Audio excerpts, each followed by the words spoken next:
Well, hello everyone. Today I'm going to talk to you about emotional dysregulation. And this might be a term that you're familiar with, but it could also be something that's new to you. So I'm going to kind of break down some definitions and then we'll get into it. So, what is emotional dysregulation? So, my first question to you would be, do you have difficulty regulating your emotions? Do you have emotional outbursts? Well, this might be a little different from that. So, a person with emotional dysregulation disorder reacts in an emotionally exaggerated manner to their environment, to interpersonal changes by overreacting, and you may see crying, accusing, bursts of anger, passive aggressive behaviors, or creation of conflict, chaos, those types of things.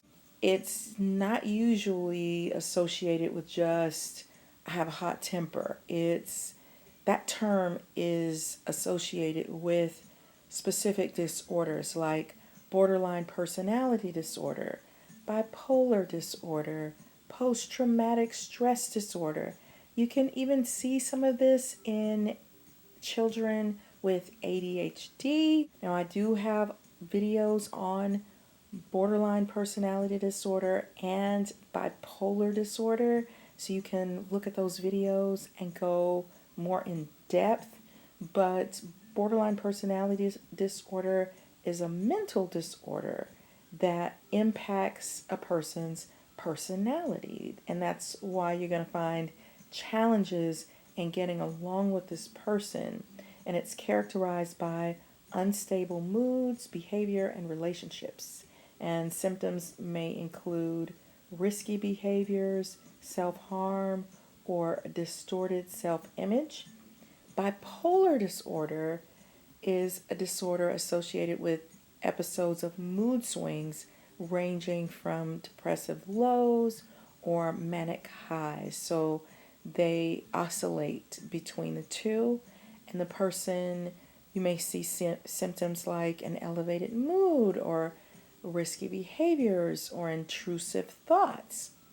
And then there's post traumatic stress disorder, which we tend to associate it with people who have been at war or who have experienced trauma. So it's a disorder in which people have difficulty recovering after experiencing or witnessing a terrifying event, and symptoms may include emotional detachment, intrusive thoughts, and lack of pleasure. So, post traumatic stress disorder is now being tied to borderline personality disorder. It's called complex post traumatic stress disorder, and it's abbreviated c-ptsd, and it's a condition where someone experiences some symptoms of PTSD along with some additional symptoms such as difficulty controlling emotions, feeling very hostile or distrustful towards the world. And so it's being associated with borderline personality disorder, and they're doing a lot of studying on it. So it's like, can someone have c-ptsd without having borderline personality disorder? It's a very interesting new finding. So let's talk about what emotional dysregulation disorder is, because I think it's a key component to these different disorders. So I think it's worth studying and worth understanding. So, emotional dysregulation refers to emotional responses that are poorly modulated and they don't lie within the acceptable range of emotional responses. So, you're going to see emotional outbursts, and it's going to be quite frequent, or it can be.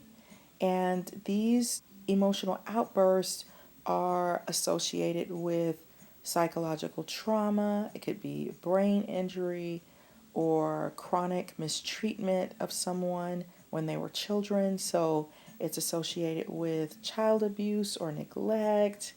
And it can also be seen in other disorders like ADHD.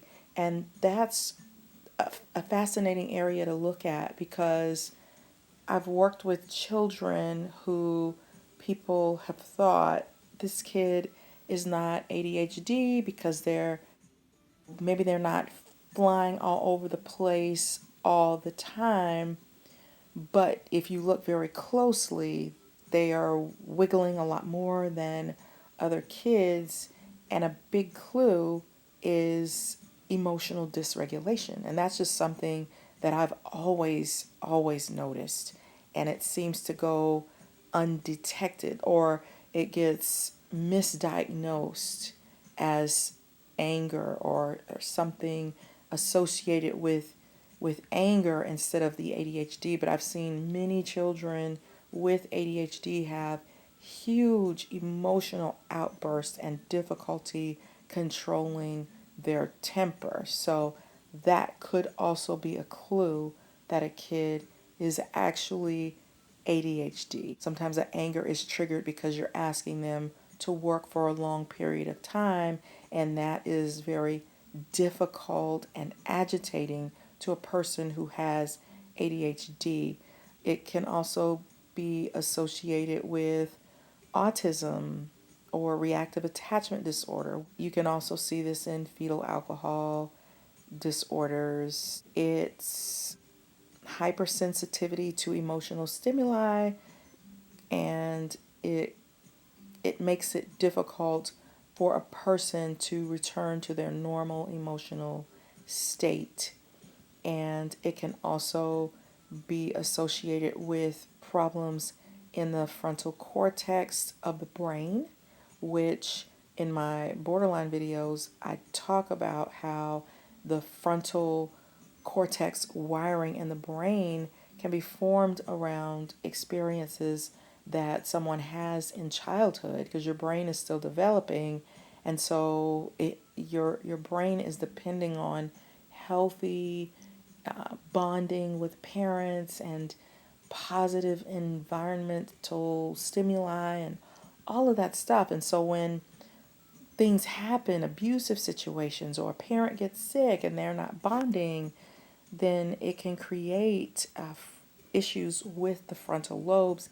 And so those negative experiences get hardwired into the brain. That's the best way that I can explain it. So a person who has emotional dysregulation, you're going to see angry outbursts, behavioral outbursts such as destroying or throwing objects, aggression towards others or the self.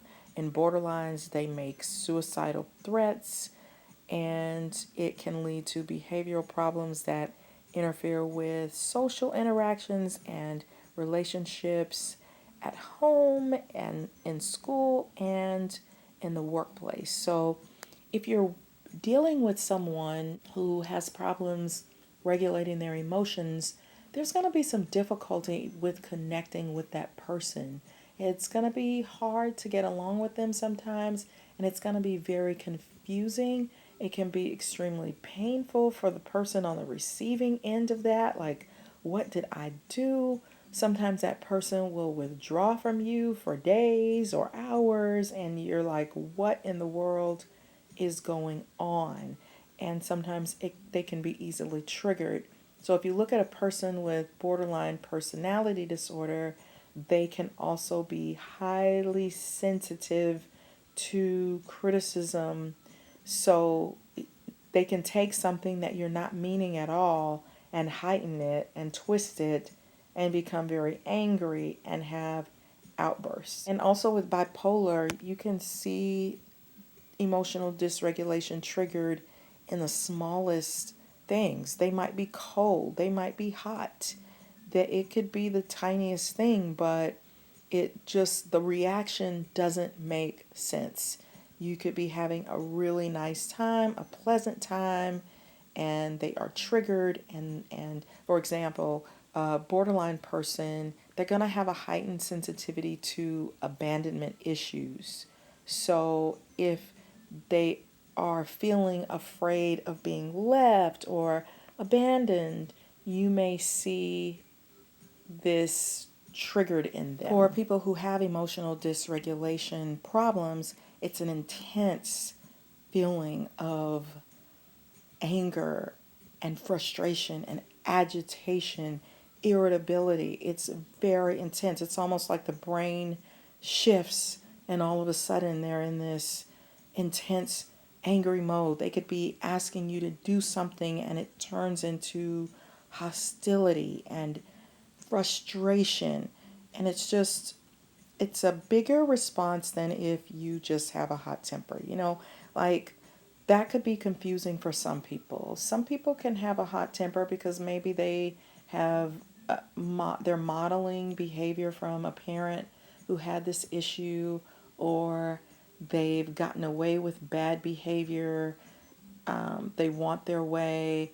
Sometimes you can have a hot temper and not have this issue. It might just be a bad habit. The person hasn't learned how to exercise patience. They could just be very fast minded, do things very quickly. They could be super smart and have a very fast mind and do things very quickly and don't have the patience for slow thinking, or it could be a lot of things. So just because a person shows a sign of having a hot temper, it doesn't mean that they have an actual disorder. It means that they do need to work at it and become aware that they're having this issue or this problem. If a person truly has emotional dysregulation that's associated with one of the disorders that I talked about, I would number one recommend medication for anxiety, because that's the base of it. They're going to be able to relate to feeling a lot of anxiety in all of those disorders. So that's a great place to start, is treating the anxiety and helping them to become aware of the anxiety and how to control it.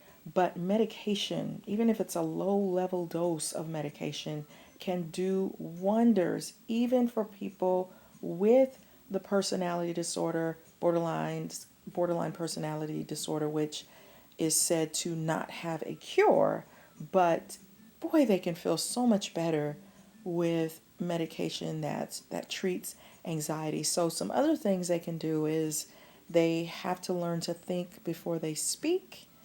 When they are calm, then express their anger. They may have to exercise, take a time out, stick with I statements so they can learn how to get along with someone in a relationship, let go of grudges, because people who have that, they'll hold on to that grudge for days, for weeks, and it's very stressful for the person who's on the recipient of it. They have to learn ways to release tension. One way to do that is by using some creativity or humor and identify some solutions that they can go to. Something else I want to quickly mention is that sometimes people who suffer from eating disorders also have problems with emotional dysregulation, and they're trying to regulate it through controlling their eating. So that's something that needs to be addressed with those disorders as well. So people who have this issue have to learn how to remove themselves from the situation so that it doesn't get out of control. They may try journaling. They can take a class that they enjoy, take a walk. There are lots of things that they can do.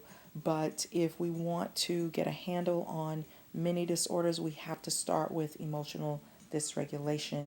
One last thing I want to mention really quickly is a highly sensitive person may have had a parent who had problems with emotional dysregulation, and the person got screamed at a lot, so they learned to walk on eggshells. So they may have a higher sensitivity to people, to nuances, to emotions, their own emotions, and they can be easily triggered into anxiety. If you enjoyed this video, you want to see more videos like this, show me by liking the video, share it with people that you feel it may help, and remember to subscribe to this channel. I appreciate you watching. Thank you. Have a great day. Bye-bye.